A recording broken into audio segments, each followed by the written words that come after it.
डेरेदार बंदे दी क्वालिटी ये होनी चाहिए कि कोई भी आ जाए ना ओदी खिदमत तो आ जा करे, फिर वो डेरेदार है। नहीं तो डेरेदार कादा है जो आएगा इसकी कदर नहीं करता। ते मियाँ साहब इत्थे एक शेर लिखिया है कि जेड़ी मेहंदी ओ रंग ना देवे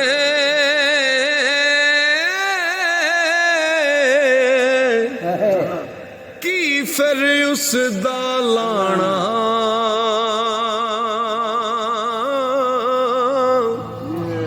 जिथे गया दी कदर न होवे की फिर ओथे जाना। जिथे गया दी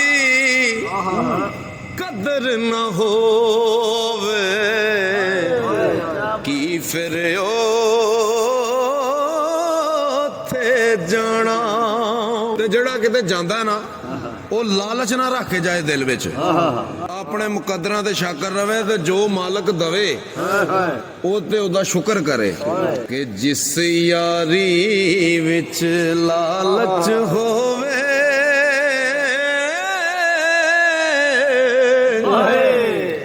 ਉਹ ਜਿਸ ਯਾਰੀ ਵਿੱਚ ਲਾਲਚ ਹੋਵੇ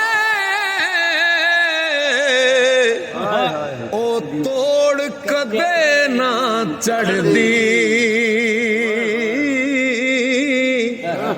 ਚਾਦਰ ਲੀਰੋ ਲੀਰ ਮੁਹੰਮਦ ਤੇ ਕੰਡਿਆਂ ਨਾਲ